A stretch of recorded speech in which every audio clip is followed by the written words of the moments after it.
시작 전에 제가 잊어먹기 전에 말씀을 드리겠습니다. 보통 감사 인사는 마지막에 하는 건데 계속 잊어먹기 전에 제가 처음에 이 행사 때문에 김인사 박물관 왔던 게 9월쯤이었던 것 같아요. 그때부터 그 이민사 박물관장 김상열 박물관장님 그리고 저기 김윤정 하기사님께서 이 행사 준비를 위해서 너무 고생을 많이 하셨고 이렇게 이제 뜻깊은 자리를 준비해 주셨는데 다 같이 박수로 이제 감사 인사 드리고 시작을 하면 좋을 것 같습니다.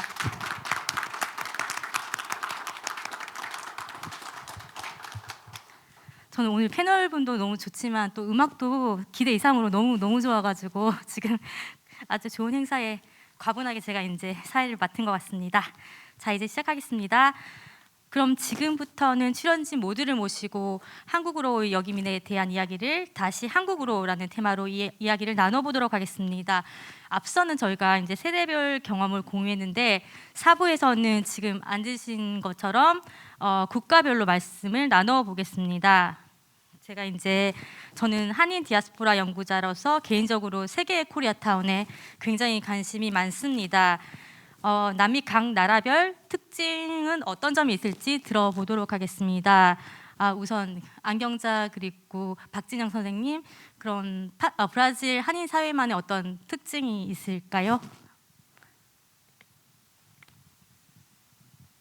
브라질 교포 사회만의 특징이요? 네. 우선 남미에선 인구가 제일 많죠. 교포 인구가. 그리고 그 교포들이 주로 이제 상파울로에 이제 모여 있는데, 아까 나는 저 젊은이들한테 참 묻고 싶었던 게 뭐 언어니 뭐 이런 거 떠나서 저 젊은이들은 그 알젠친 여자 파라과이 여자를 그쪽 여자들을 보고 어떤 느낌을 가졌나.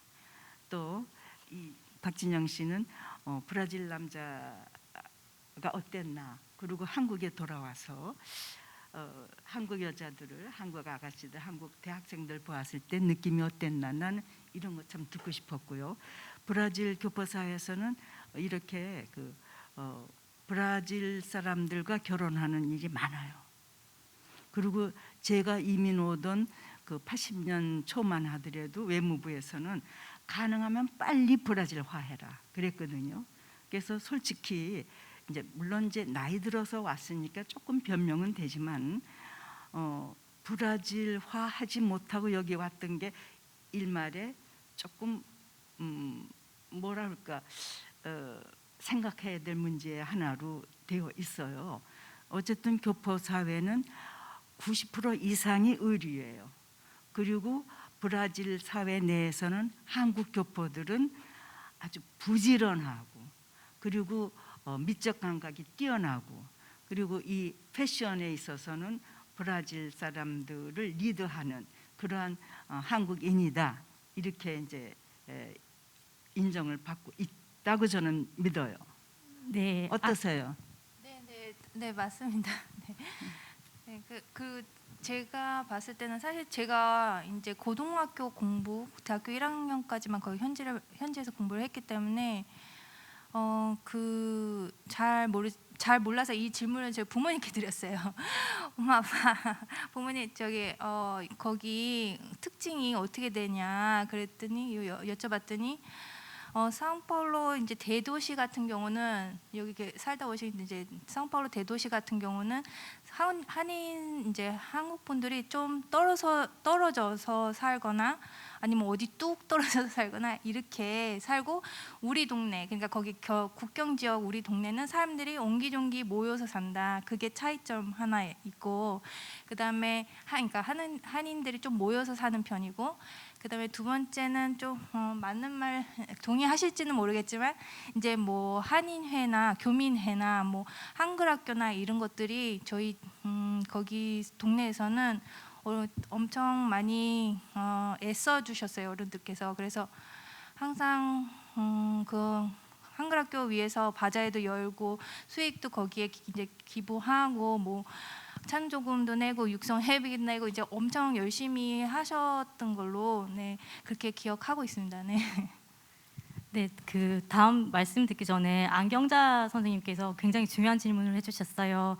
그 혼혈이라든지 혹은 조케온이 그런 동화의 척도가 되기도 하는데, 그 아까 이제 그 젊은 분 두 분께서는 그런 그 현지에 있는 그런 여성들에 대해서 어떻게 생각을 하는지, 그리고 그 배우자로 맞을 그런 준비 생각이 있으신지, 그리고 또 이제 그런 현지 차세대들의 그런 조케온이라든지 동화 정도는 어떻게 되는지 간단하게 또 답변을 해주실 수 있을까요? 네, 그럼 저는 그 질문에 말씀을 드리자면은 저는 열려 있어요. 열려 있기 때문에 그런 부분에 있어서 뭐 남미 사람이다 혹은 외국 사람이다 그런 게 저는 없어요. 저희 부모님도 뭐 항상 그렇게 열린 마음으로 말씀을 해주셨고요. 뭐 그렇게 열리신 지 오래 되시진 않으셨지만요. 네, 저는 뭐 같은 하나의 이렇게 설명이 되는지 모르겠는데요. 저는 같은 하나의 인격체라고 생각을 합니다. 외국 사람이든 한국 사람이든. 그렇기 때문에 딱 그 답변에 간단하게만 말씀드리자면은 외국 여자든 한국 여자든 마음이 맞으면 저는 뭐 결혼까지도 가능하다고 아니 그게 아니라 생각합니다. 매력을 느꼈냐고요. 매력이요? 매력 있죠. 남미 여자들은 매력으로 치자면 지금 한국 분들 많이 계시지만은 죄송합니다. 한국 여자보다 남미 여자가 매력은 더 있어요. 그 브라질 남자들은요. 브라질 남자들은 여자들이 지나가면은 궁덩이부터 먼저 봐요. 엉덩이라 그러나 아주 이뻐요. 우리 여자들이 보기에도 이뻐요. 그리고 자연스럽게 이뻐요. 그래서 남자들 젊은 남자들은 한국 여자애들보다 교포 여자애들보다 더 먼저 눈이 갈 것 같고 더 많은 어떤 그 사랑의 기회가 있었을 것 같다는 이런 생각을 했죠. 네, 저도 이제 교포분들이 모델 같다고 거기 현지 분들이 한다는 얘기를 들었거든요. 최승욱 선생님은 동의하시나요? 네, 동의합니다. 네, 제 생각에 그냥 저도 말만 통하면은 그냥 말이랑 마음만 통하면은 되는 것 같아요. 네. 그럼 뭐 아까 말씀하셨다시피 그러니까 한국 분은 한국 사람대로 매력이 있고 그냥 남미는 남미 사람대로 매력이 있는 것 같아요. 그런데 이제 브라질 여자들은 한국 남자를 좋아해요. 한국 남자하고 결혼하기를 많이 바래요. 그 이유는 한국 남자들은 굉장히 가정적이고 가정을 지킨다. 바로 그 이유거든요. 그런데 브라질 여자와 한국 교포 남자하고 결혼하는 율은 조금 적어요. 반대가 많고. 네, 그 저희가 또 이제 그 타민족과의 그런 동화라든지 혹은 그런 조케온에 대해서 이제 생각을 해볼 수 있는 계기가 될 것 같고, 이제 다시 원래 질문으로 넘어가서 박채순 선생님 그리고 방영식 선생님께 묻겠습니다. 그 아르헨티나 한인 사회만의 어떤 특징이 있을까요? 한인들 특징이요. 네. 먼저 해. 네, 알겠습니다. 아르헨티나 한인들 특징이라고 하면은 진짜 간략하게 설명드리자면은 으쌰으쌰하고 파이팅이 넘칩니다. 그리고 서로 되게 많이 생각해주고, 그리고 모임도 많이 하고요. 그리고 남미에 대한 어떤 뭐 물론 다른 국가들도 마찬가지겠지만 저는 그래 생각합니다. 아르헨티나 이민자들이 남미의 이민 생활하는 그런 어떤 자부심이 굉장하다고 생각해요. 그래서 다른 남미 이민자들과도 계속 교류를 하려고 노력을 많이 하고 소통하려고 하고요. 그게 이제 아르헨티나 이민자들의 특징인 것 같아요.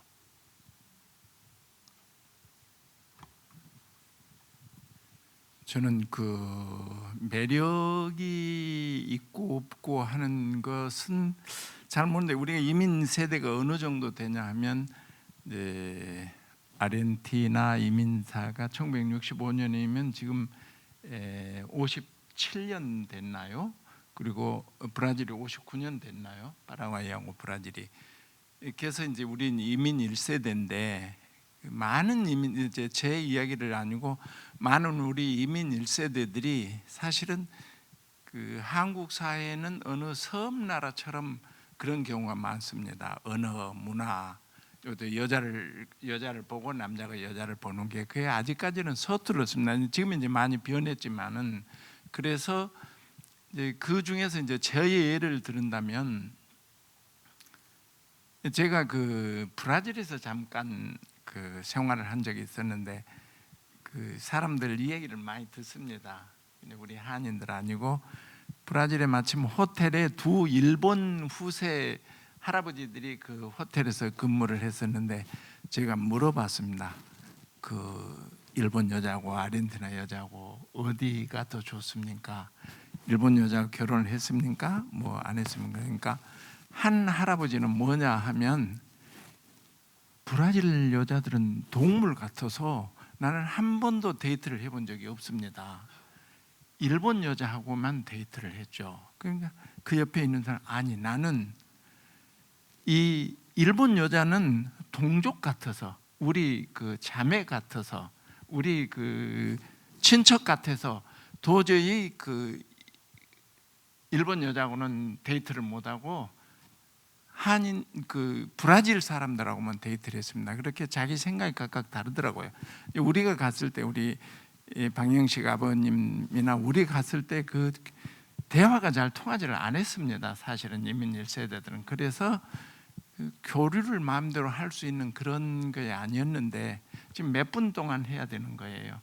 아니 말씀 잘하고 계십니다. 제가 잠깐 그 소개를 하면 저는 거기 가서 이제 우리 그 굉장히 그 후진국에서 하는 경찰이 한국 사람만 보면 100불, 200불 가지고 다닌 걸로 생각해서 무슨 수를 써서라도 한국 사람들을 차를 멈춰가지고 이제 말을 언어가 서툴고 그러니까 그러면 이제 돈 꺼내서 그 주거든요. 그러면 통과하고 그래서 나는 그거에 대해서 굉장히 그 기분이 좋지 않아서 경찰서장을 뭐 맨날 쫓아다녔습니다. 쫓아다녀서 왜 그러냐 지적을 하고 그랬었는데 그 가서 이제 내가 그 대학을 늦게 대학원을 들어갔기 때문에 40살에 들어갔기 때문에 그 대학에서 공부한 사람 교수들을 중심으로 해서 그 사랑방이라는 단체를 만들었습니다.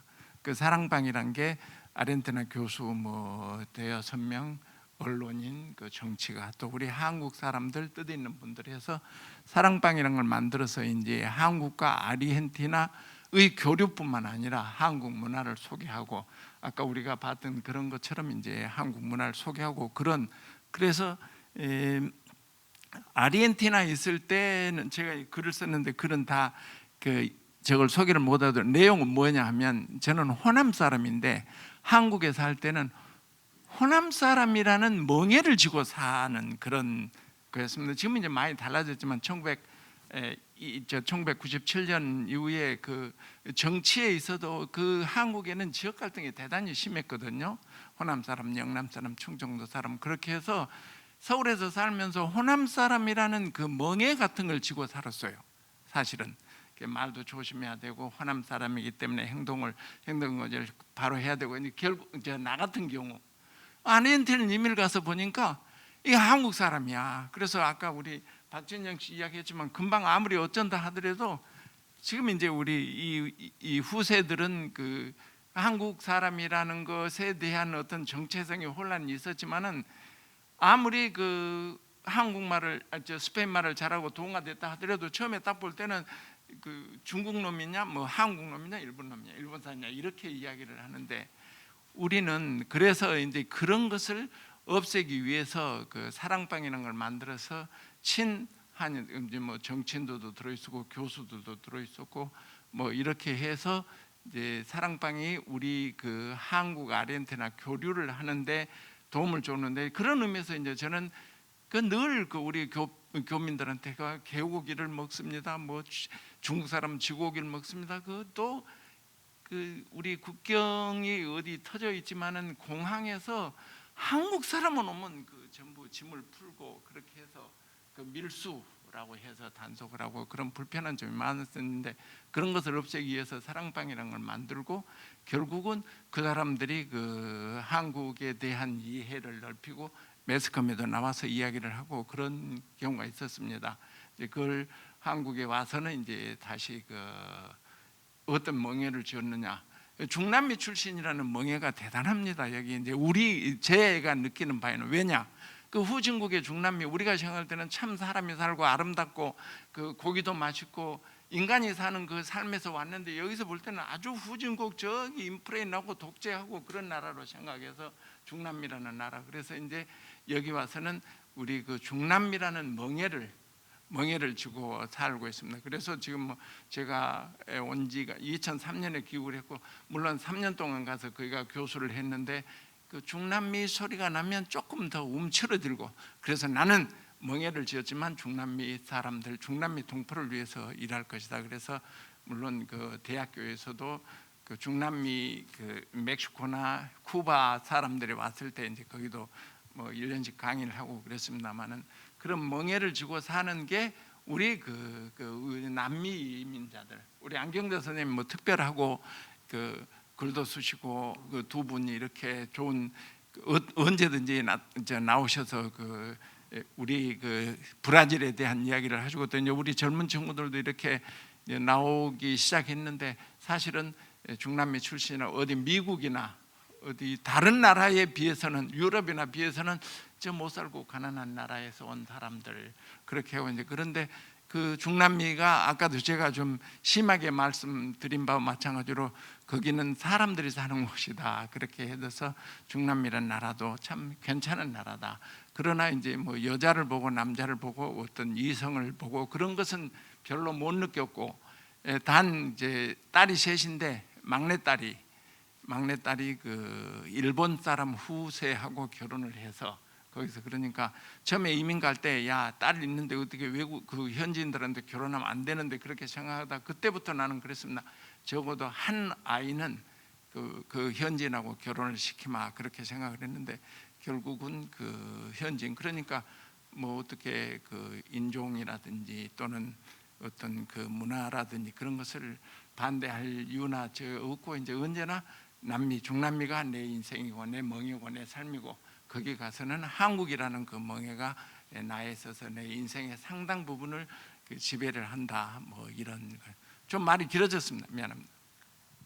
네, 지금 그 세대 간의 차이인지는 모르겠는데 그러니까 중남미에서 사시다가 오신 동포분은 그 방영식 선생님은 아르헨티나에서 이민자로 살았던 사실이 자랑스럽고 자부심을 느낀다고 말씀하신 반면에 이제 박채순 선생님은 외부의 시선은 내국인들의 시선은 그게 아니라 그런 국가에 대한 편견이 있고 그리고 중남미가 이렇게 저희가 다 중남미를 사랑하고 그 문화라든지 그 자연이라든지 아름답지만 그 한국인들이 잘 모르기 때문에 어쩌면 그런 편견을 가지고 있다는 말씀을 해주셨는데 그 부분에 대해서는 차후에 좀 더 얘기를 나누도록 하고 그 마지막으로 파라과이에서 오신 권영희 선생님 그리고 최승무 선생님 그 파라과이 한인 사회에 대해서 간단하게 말씀해 주시겠습니까? 네, 제가 살던 곳은 파라과이인데 제가 살면서 그 사람들이 참 순수했어요. 순수하고 진짜 아까 얘기하다시피 드랑킬라 뭐든지 천천히 하고 한국 사람은 빨리빨리 해야 되고 그러니까 급한 거예요. 일하는 종업원들이 좀 느긋하게 하면은 한국 사람들은 빨리빨리 하라고 그러고 그냥 가르치고 그래서 그 아이들도 따라해요.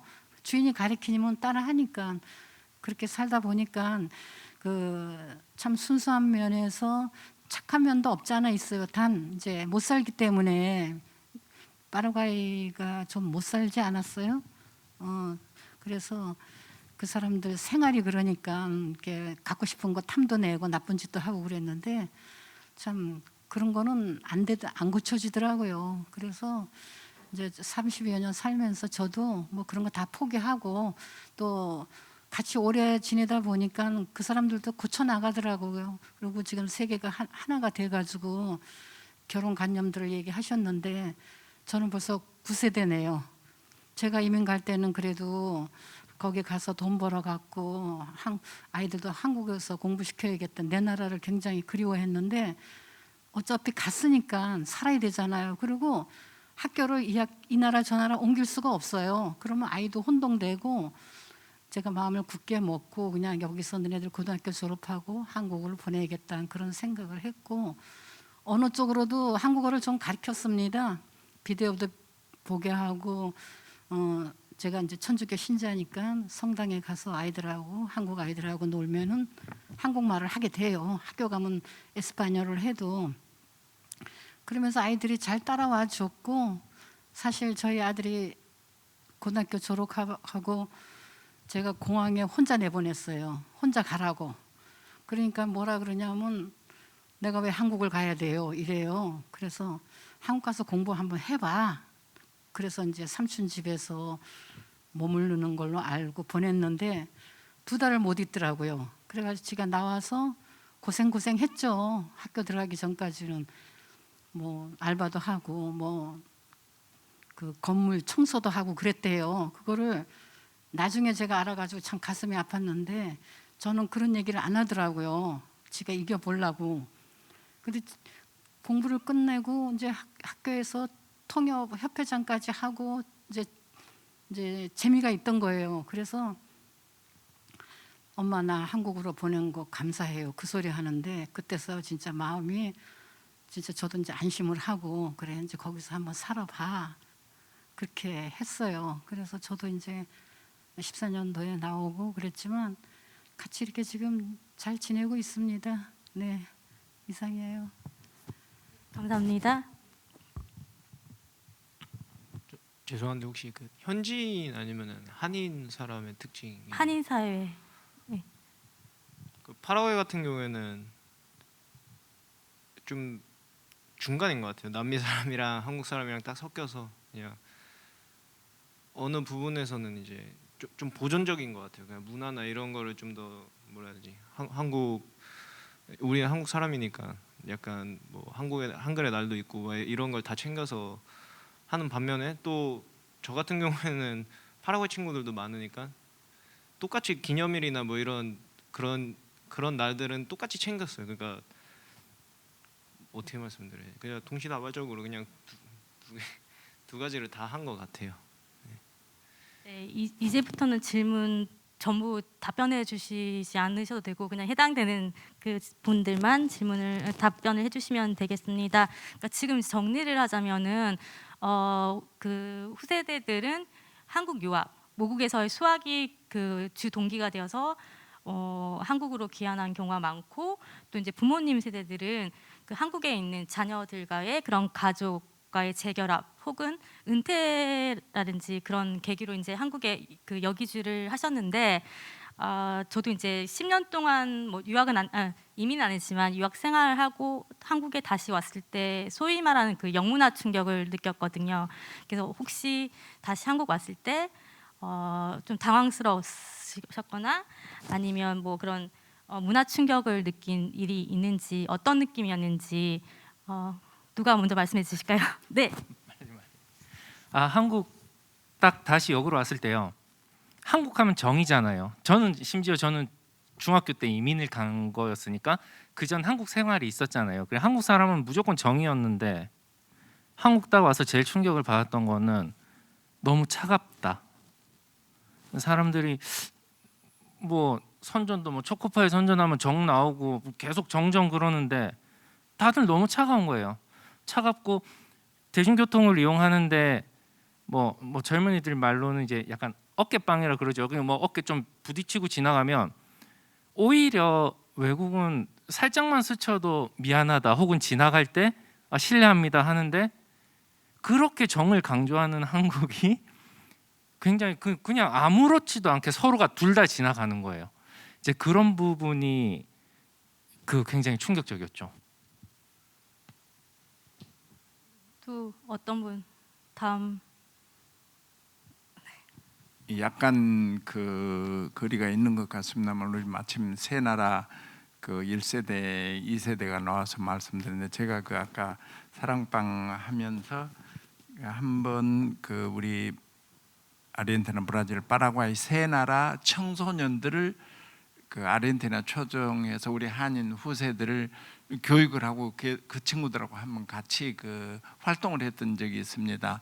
그때 이제 들어보니까 이제 정체성 문제 또 문화를 그 적응하고 동화하는 그런 문제를 가만 보니까 상당히 그 의미가 있고 신기한 걸 발견했습니다. 뭐냐 하면 가장 한국말을 잘한 사람들이 잘한 그 학생들이 이제 이민의 그 오래되고 안 오래되고는 차이가 나는데 파라과이 학생들이 제일 그 한국말을 잘했어요. 그 다음에 아르헨티나, 그 다음에 브라질. 그런 게 그 왜 이렇게 되냐? 브라질 애들이 머리가 안 좋거나 파라과이 애들 머리가 가장 좋느냐? 그렇게 생각을 하다가 이제 우리가 그 학자들 결론에 이른 게 뭐였었냐면 그 동화 문화의 그 크고 작음에 대해서 브라질은 완전히 이 사람들 그 미국하고도 그 언제나 경쟁을 하거든요. 그 나라도 크고 또 자존심도 크고 그 언어에 대한 거.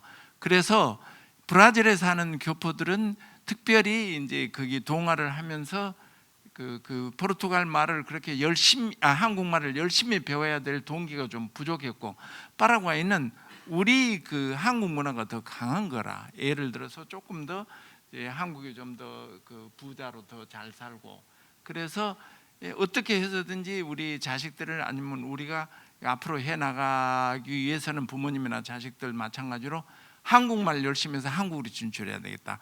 그래서 제가 몇 년 전에 조사를 해보니까 그 각국 대사관이라든지 어디 이런 데 공공기관에 취직한 사람들이 파라과이 세대들이 제일 많더라고요. 파라과이 이민 숫자가 적습니다.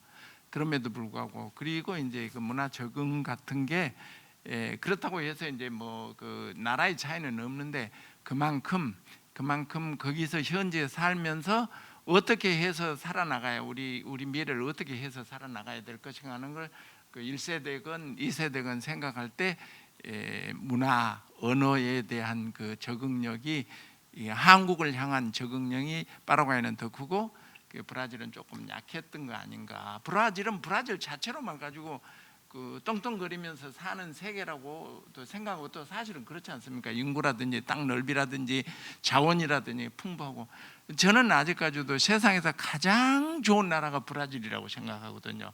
그 브라질 그 사람들이 친절함이라든지 따뜻함이라든지 이런 건 아르헨티나는 조금 차고 파라과이에 대해서는 이제 차고 따뜻한 게 그렇게 차이가 안 나는데 브라질 사람들은 그래서 야, 이 문화라는 게 우리가 이민 가서 사는 사람들의 그 생각이란 게 어떤 건가 그런 생각을 해봤습니다. 이제 우리 2세들 그리고 이제 정착에 나가는 과정에서 문화의 정착 우리 그 배진숙 교수가 알지만 저는 거기서 학술 논문을 했는데 이제 우리가 그 이주 제2주 한국 사람들이 이주를 해 가서 다시 제2주해 가는 과정을 그 연구를 해서 논문을 발표한 적이 있습니다. 그 제2주도 브라질보다는 파라과이 사람들이 더 많고 한국 분들이 중간. 브라질은 거기서 만족해하면서 브라질하고 저 아르헨티나 교민들 동포를 보면 경제력 차이가 굉장히 크더군요. 그러니까 그 재산이 100만 불이면 아르헨티나는 부자라고 생각하는데 브라질 교포들은 공을 하나 더 붙인 1000만 불이 돼야만 그 부자라고 생각한다든지. 그래서 그 브라질이라는 큰 나라. 그러나 이제 그 파라과이 아까 말씀드렸던 거죠. 그 자기들 그 삶의 그 만족도라든지 또는 그 문화의 적응력이라든지 언어의 적응력 같은 건 파라과이 동포들 대단합니다. 일찍부터 한국 학교, 한글 학교 만들어 가지고 그 활동을 했고, 그 또 교민 사회가 가장 잘 형성되고 잘 뭉쳐 있는 나라가 파라과이고 그러더군요. 브라질은 이 동네마다 뭐 교민 사회가 뭉칠 수도 있고, 아르헨티나는 그 중간 정도 되고, 그래서 이 마침 삼국에 그 우리 그 1세대, 2세대가 오셔서 제가 또 약간 빗나간 말씀을 드렸습니다. 그 문제에 대해서는 한국어를 열심히 하는 이유는 제가 볼 때요. 아침에 가게의 문을 열면 저녁 4시면 다 닫아요. 그러니까 집에 가서 아이들하고 있는 시간이 있어요. 엄마들이. 아니면 아빠가 늦게 들어오시면 엄마가 조금 일찍 가서 아이들 이제 뭐 영어를 보낸다든지 다른 가외 보내는 것도 할 수 있고, 그래서 한국어를 잘 할 수 있다는 거는 제가 생각하기는 일찍 문 닫고 집에 일찍 간다는 얘기예요. 저부터라도 2시면 들어가야 돼요. 그래서 둘이 같이 있을 필요 없잖아요. 이제 오전에 은행일 업무 보고 끝나고 점심 식사 남편 하게 되면 끝나면 집에 가서 이제 저녁 요리를 하고, 그럼 남편 4시 반에 문 닫고 들어오면 집에 있는 시간이 있어요. 그리고 아이들이 그 파라과이가 좁아요. 학생들이 많이 없어요. 브라질은 대국이잖아요. 아르헨티나는 제가 잘 모르고 그 파라과이는 좁아서 그 진짜 뭐 친척같이도 지내고 경조사 같은 일이 생기면은 저는 이제 천주교 신자니까 이제 누가 돌아가셨다 그러면 무조건 가야 돼요. 신자로서 가서 일해주고 이제 도와주고 참 그런 거는 참 좋았어요. 힘들지 않고. 그래서 제가 이제 특징으로는 좋은 점은 경주사에도 서로가 다 참여해주고 무슨 한글학교 뭐 행사다 그러면 또 학부모들이 참석해주고 그래서 아마 그런 건 좋았던 것 같아요. 네. 네, 그 아까 전에 그 문화 충격이라고 이제 있었는지 한국에 와서 이제 물어보셨잖아요. 그러니까 저는 이제 거기서 한국 친구들이랑 어울리고 이제 한국말 하고 하니까 한국에 와서도 어려움이 있으리라고 상상조차도 못했어요. 근데 딱 왔는데 말은 되는데 이게 무슨 벽이 느껴지는 거예요. 이제 대학교에 들어가서 뭐 동기들이 사이에서 그래서 일단은 뭐 조금씩 이제 어울리긴 했는데 결국에는 지금 20년 흘려서 지금 와서는 없어요. 우정이 없어요. 그러니까 그 당시에도 우정 형성이 잘 안 됐고 그게 없었으니까 아예 지금도 그러니까 친구가 그 이제 순수 한국 친구가 없어요. 그 다 대부분 저처럼 비슷하게 이제 외국에서 살다 온 친구나 이른 친구들이랑 그나마 연락하고 교류하고 하지 완전 100% 한국인 친구는 없는 것 같아요 주변에.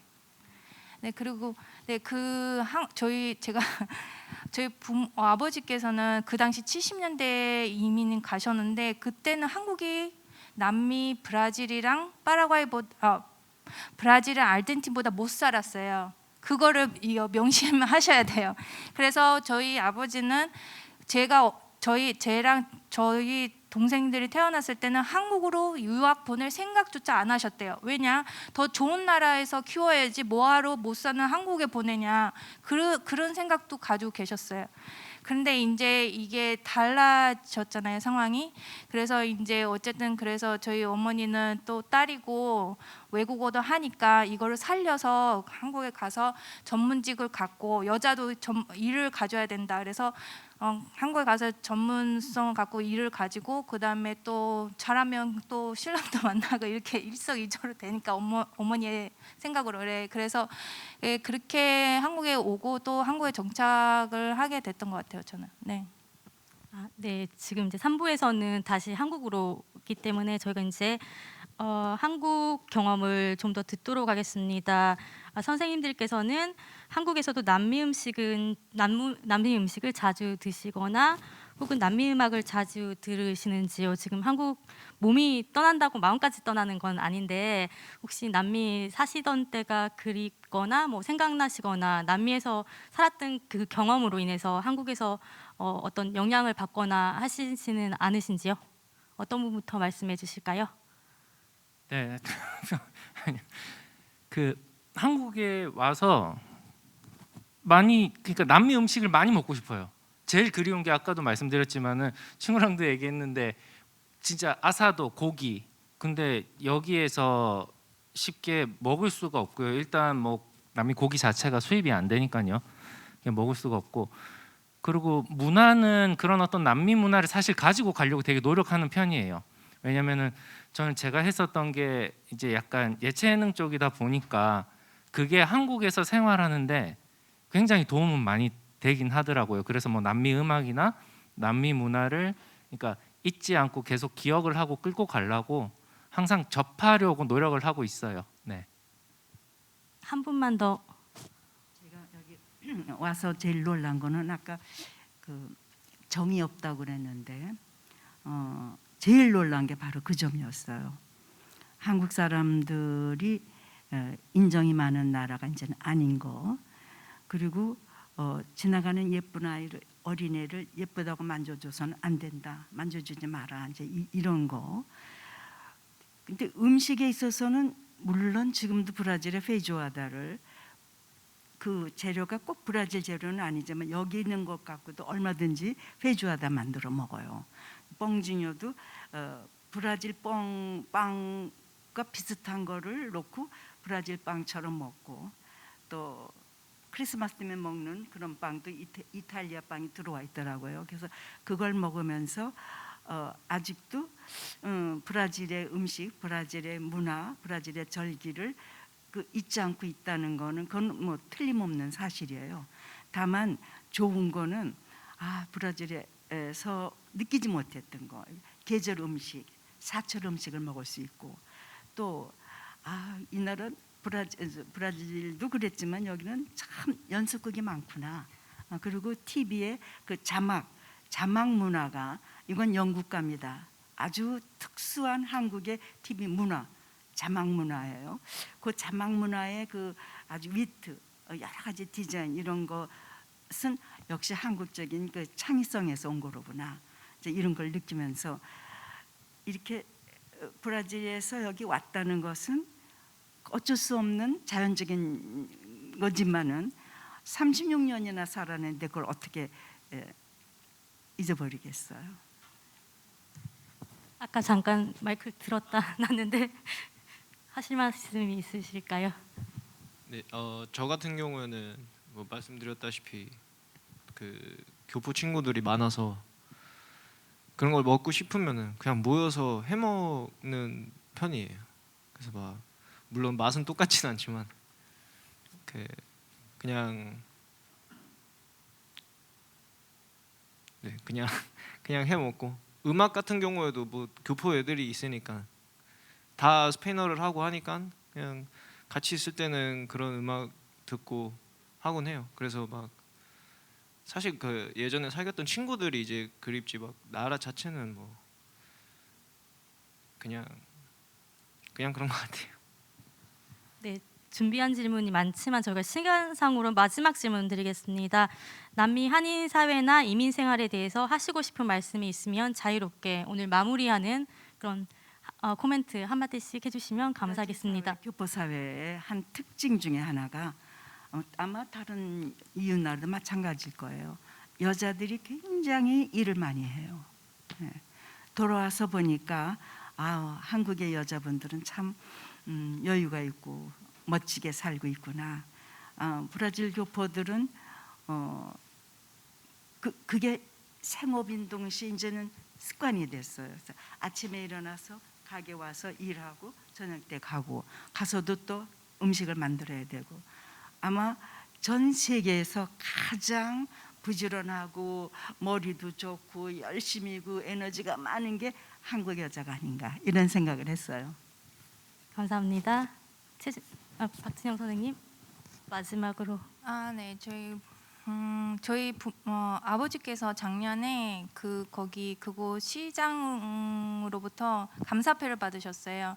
그게 이제 최초의 거기 한국 분들 중에서 최초로 거의 그 도시에 정착을 하셨고, 그리고 거의 50년 그곳에서 거의 50년 동안 사신 거예요, 결론적으로.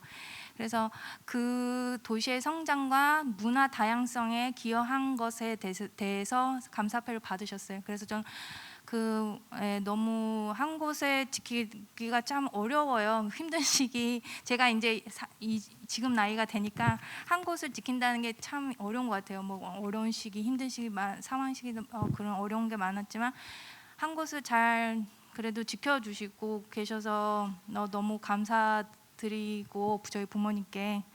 그리고 지금 코로나 상황 때문에 거기 이제 교민들이 전부, 그러니까 대체적으로 다 힘드시고, 거기 한글 학교도 어려움 많지만 이 코로나 상황에서도 한국 문화를, 언어를 이제 이제 저희 2세대뿐만 아니라 3세대뿐만 아니라 이제 거기 현지인들까지 그거를 또 전파한다고 또 열심히 하고 계세요. 그래서 힘내라고 말씀을 또 응원을 하고 싶고, 또 마지막으로 또 하고 싶은 얘기는 이제 한국 사회에게, 이제 한국 사람들에게 바라는 점은 있다면, 그 다름에서 오는 차이를 좀 더 편하게 받아주셨으면 해요. 그러니까 조금만 다르다고, 나랑 다르다고 그걸 너무 예민하게 받아들이거나 너무 그렇지 않았으면 좋겠어요. 네, 네. 네, 감사합니다. 네, 박채순 선생님. 이렇게 그 좋은 자리를 마련해 주셔서 고맙고요. 저는 이제 아르헨티나, 브라질, 파라과이 이야기도 하지만은 이제 죄의 동포에 대한 말씀 잠깐 드리고 싶은데, 우리가 800만 우리 한인을 뿌리로 한 죄의 동포가 해외에서 거주하고 있습니다. 그 인구 비로 우리 5천만 인구에 비해서도 굉장히 많고, 또 세계 여러 나라에 다 계시는데 죄의 동포가 있습니다. 열심히 자기 나라 거기 거주하시는 곳에서 정말 욕 먹지 않고 중간층, 중상층 이상의 생활을 하고 있는 그 교포들이 힘이 들고, 또 한국에도 기여를 많이 하고 있습니다. 그래서 저는 이 주르이해를 와서 2007년부터 죄국민이 그때 참정권이 없었습니다. 그래서 죄국민 참정권 연대 집행위원장이라는 위치에서 우리 죄국민 투표권, 그러니까 외국에 거주하는 동포가 한 반 정도 되는데, 그분들이 한국 정치의 대통령 선거나 선거, 특별히 총선의 비례대표 후보에 투표를 할 수가 있거든요. 근데 열심히 해서 죄국민 참정권을 쟁취를 해놨는데 그렇게 많이 참여를 안 하네요. 여기 와서 있을 때 이제 답답한 게, 우리 재동포에 대한 관심이나 예산을 좀 더 많이 지원하고 인력을 보충하고 그럴 텐데, 가령 어디 죄동포를 담당하는 죄동포 재단이라는 건 어디 저기 시골의 군 예산마다도 못합니다. 그래서 재국민들의 죄동포들이 조금 더 한국의 참정권 행사를, 자기 권리를 행사를 해주셨으면 하겠다 하는 생각을 가지고 늘 활동하고 있습니다. 아까도 말씀드렸지만은 중남미에 살았다는 멍해, 또 죄동포라는 멍해를 가지고 삽니다. 열심히 함께 살고, 또 그래서 이제 실패를 늘 합니다만은 죄동포로서의 국회의원을 한번 하자, 그런 법제를 하자 그래서 두 번이나 국회의원에 출마를 했는데 두 번 다 떨어졌습니다. 첫 번째는 예선에서 떨어지고, 작년 4월 15일에는 뭐 표를 많이 얻지 못하고 당이 달라서. 근데 좀 더 관심을 가지고 여기 우리 계신 분들도 죄동포나 또는 충남에 대해서 관심을 좀 가져줬으면 하겠다 하는 생각이고, 또 이런 행사에 이렇게 초대해줘서 대단히 감사합니다. 함께 해주셔서 고맙습니다. 네, 다음. 네, 이런 좋은 자리 섭외해 주셔서 감사하고요. 이 자리를 빌려서 꼭 드리고 싶은 말씀은, 사람들이 저희가 남미 이민 생활을 한다 그러면 굉장히 위험한 동네 가서 산다고 생각하는데요. 사실 남미보다 유럽이 더 위험합니다. 유럽이 더 위험하고 한국이 너무 과하게 치안이 좋아요. 그렇기 때문에 뭐 남미 이민에 대해서 너무 이렇게 이민 생활을 한 사람들, 혹은 이제 남미에 대해서 너무 좋지 않은 생각을 갖고 계시는 분들이 많은데, 그렇지 않았으면 좋겠다라는 거를 이 자리를 빌려서 말씀드리고 싶고요. 저희처럼 뭐 1세대 분들도 그렇고 뭐 1.5세대, 2세대들이 지금 한국에서 열심히 또 살아가고 있는 친구들 많습니다. 그런 부분들을 지금 이 주최자분들께서 잘 끌어내주시고 있는 것 같은데, 아무튼 초대해 주셔서 정말 감사합니다. 네, 감사합니다. 떠나온 지 이제 한 7년 되는데 조금 잊혀지고 있어요. 음식도 이제 한국 음식에 적응이 됐고, 물론 그곳에서 한국 음식을 해 먹었지만 진짜 아사도나 이런 달걀인 같은 그런 것도 맛있지만, 또 여기 와서 사니까 또 적응이 돼요. 지금 우리 교민들이 어려운 시기에 지금 고생들 많으실 것 같아요. 경제적인 부담도 있고. 그래서 열심히 좀 힘내서 좋은 날을 위해서 잘 참고 견뎌줬으면 좋겠어요. 네.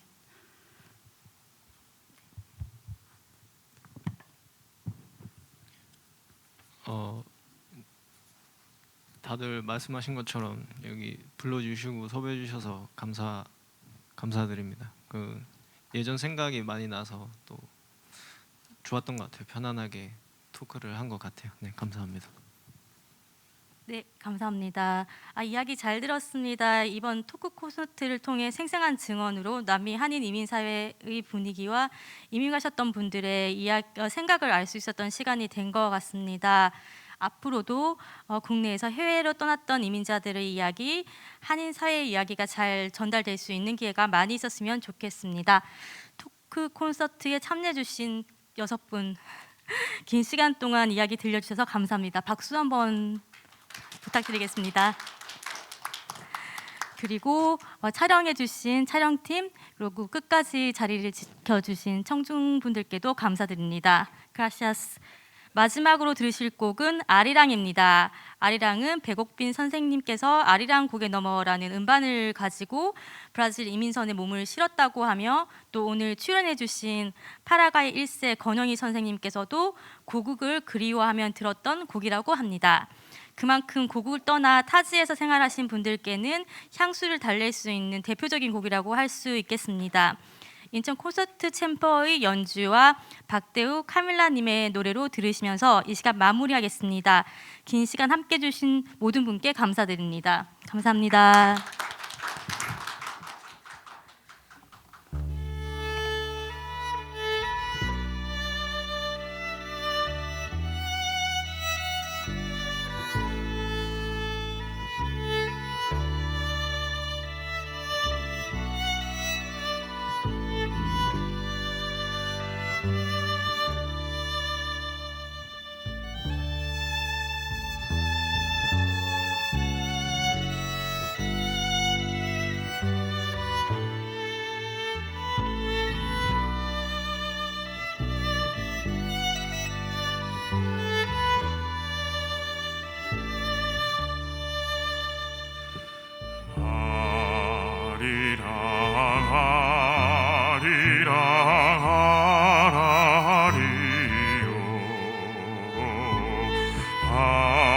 아리랑 고개로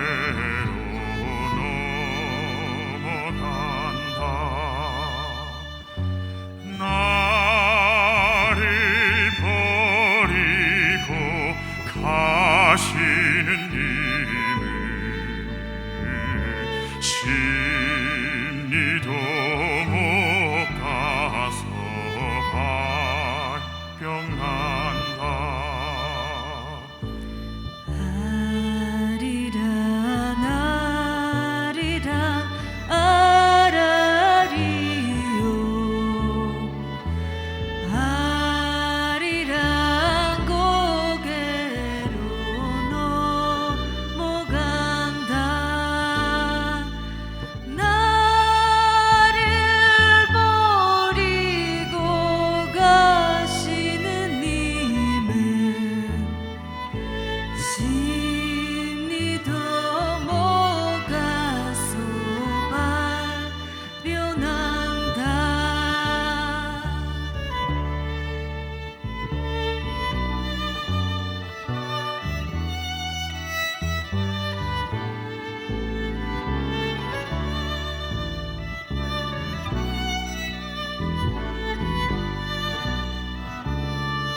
See